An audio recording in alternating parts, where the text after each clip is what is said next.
Welcome to 11. at 11. Goblin, top 6 movies. Go. Whew. All right, so first up, let's say Van Wilder, the original, not the spin-offs. We'll go American Pie. I don't What are want you, to. fucking 15? You're sensing a theme here, I see. American Pie. I don't know if that Ferris counts as Bueller's Day all. Off. Yeah, right. Actually, I've never seen that movie in its entirety. Nobody We'll has. go Everybody just knows the American couple Pie. scenes. I want to say the reunion one because I really do think it was the best, but I think I have to give it to the OG because it's the OG. So we'll go with that. So what are we at? Number 3? So number 3 will go Oh, Gladiator. okay. Good. Number Good. That's a good one. 4, number 4 will go Fight Club. Oh, Number 5 will go. Oof, what's a movie? Duh, Goodfellas. And number 6, I think we have to go Jurassic Park. Yeah. that is not a bad list except for number 1 and 2. I don't even understand how number 1 and 2 even found their way in there. The rest of the movies are fucking great that you just said. They were actually phenomenal movies. Why do you throw Van Wilder? Like, what is it about that comedy? I think it's because it was like the first comedy you saw when he came to America. No, Like, this is the humor. Yeah, right. Van Wilder, to be honest, was because I was such a bun in high school, watching Van Wilder and seeing how much this dude OD'd in college and was just like the man. I was just like, all right, so this is what I want to be in college. And when I got to college, I rebranded myself essentially as Van Wilder. Like I was joining every club, running every committee group. What was the original Van Wilder? I didn't even know there was an original. I just knew the Van Wilder series. Oh, god damn! Yeah, I've never seen the original. Yeah, you should. You need to watch it then. Well, I don't I don't like those campy kind of college coming of age comedies though. I never get into them. Yeah, but it's Ryan Reynolds. It's lousy. It's good. It's Ryan Reynolds? Yeah. What? Are you kidding? Wait, is that the guy from Deadpool? Yup.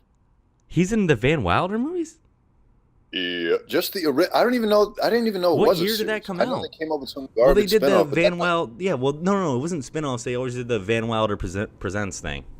No, you're talking about National Lampoon. Oh, you're right. I am talking about National Lampoon. Wait, so it's what? National Lampoon. I gotta look this up. I know more about pop culture than you. Okay. I wouldn't say this is pop culture. This is pop culture from like the early '90s. Yes. Van Wilder. No, there was another. I think there was another Van Wilder movie, but it was trash. Kind of like how American Pie made like a 5, a 6, a 7, and an 8. I think. Oh, 2002. Which I don't. Oh yeah, that is Ryan Reynolds. Holy shit! I'm just looking at him right now. Yep. It doesn't look funny. What was the second one you said? American Pie. Okay. It's so funny you put those two, and then you get in like real like critically acclaimed movies. I mean, I get it. I mean, one of my favorite movies is Yeah, let's get through 6 and. Wait, what the hell is that one that I love? Comebacks. The Comebacks. It's like one of my favorites.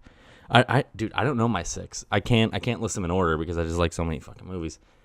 But if I had to go with just 6 without rating them, Comebacks is on there. Right. Since we'll go with your logic, so I'll put Comebacks as number 1.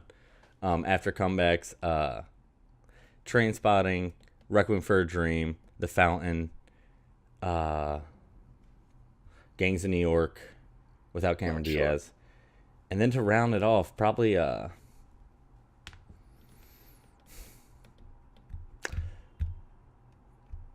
Passive Glory probably is my last favorite. Passive Glory was. I watched that one. Yeah, you watch it with me. Stanley Kubrick, World War I. Let's not get carried away. I didn't watch it with you. You just told me to watch it. Oh, you didn't watch that one? Oh, that was Eamon. You guys look the same. But the dude, Fight Club's right up there. That was a really good answer. People always like to hate on Fight Club too when they get a little older. They're like, oh, well, that was just like your. What? Well, yeah, because people are just like that. That's just like a 17-year-old guy movie. And I'm like, no, that movie's fucking lit as fuck. Well, no, that's just because it's applicable as shit. College dude has the poster in their room, but I was just like, all right, but. Dude, the scene where they're busting on the Calvin Klein model when they're on the bus and they're like, "That's what a man's supposed to look like." That's what I tell myself when I look in the mirror now. Wait, I'm what? Like, Calvin Klein? When they're on the bus and they see like the like jacked ass Calvin Klein model, and Brad Pitt's talking to Edward Norton. He's like, "Is that what a man's supposed to look like?" And he's like, he's Oh, like, self-improvement's masturbation, self-destruction, and he leaves it off. That's what I tell myself when I look in the mirror. I'm like, yeah, you're still fighting the man.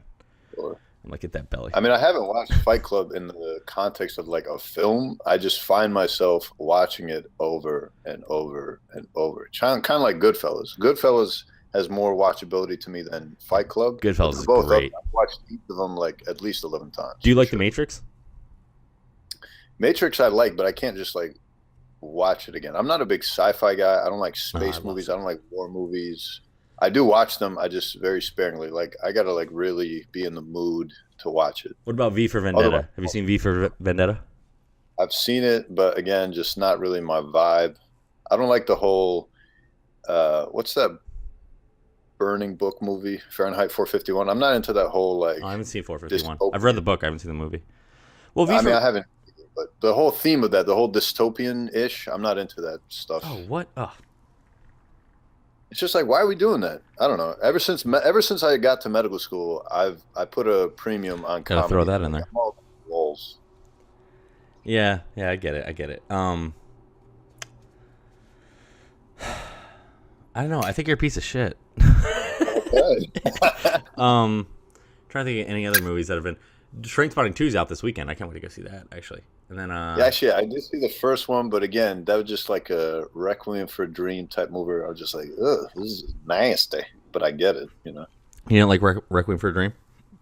No, I liked it. Actually, it was an eye-opening experience for me in terms of like not judging drug addicts and drug users. Oh yeah, you 'Cause said in that.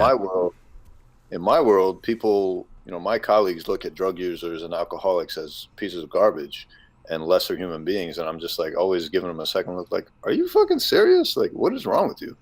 Yeah, that So is I some always, shit.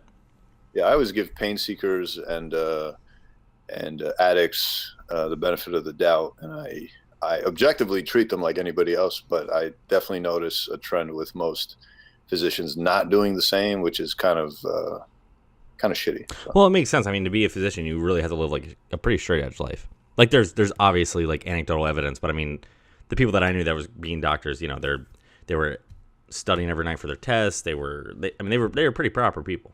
Yeah, but as an extension of that, it's also the fact that like you didn't have the upbringing of someone that was exposed to, say, a life of drugs. So how can you judge someone that you like? What if you were put in their shoes? Maybe you would have turned out the same way, you dickhead. So. No, yeah, no, I mean, I 100% agree. Like, it's a, yeah, like, exactly. You take the Hippocratic Oath and you're not like, well, not for these fucking cucks over here. Like, it's like, no, somebody Well, no, just dealing through. I don't think they just blow in the face of the Hippocratic Oath. I think they just don't. They're just ignorant because they never lived that life and they never, not that I was exposed to a bunch of drug seekers growing up or anything like that, but I was just like, at least I had the open-mindedness to be like, you know what, this is bigger than just, get a jab, yeah, cammy. Like it wasn't, Yo, speaking of which, with this whole healthcare bill now not passing with Trump, what? Because I think me and you are actually on the same page, and people look at me like I'm fucking crazy when I say it. I'm becoming almost of an anarchist when it comes to the medical industry. I'm like, yo, we have the information. I could like Yelp a doctor, like just let make it so much easier for people to get in. Because right now I see people are like, oh, well, the big problem with the medical industry is young people aren't buying in, so they have to subsidize insurance for the old people. But I'm like, no, it's the cost of medicine because it's so expensive to be a doctor. There's so many barriers of entry. You guys are going to want your money. Pharmaceutical companies that put so much money into building these drugs want their money. So what do you think if we like off the cusp, if we were just like, all right, yo, there is no more certifications to being a doctor. Like, go to whoever you want who advertises themselves. In theory, it sounds nice, and we could probably dedicate a whole 11 minutes to that. Shut up. Nobody knows it's 11 yet. But no, I gotta think, keep them coming back.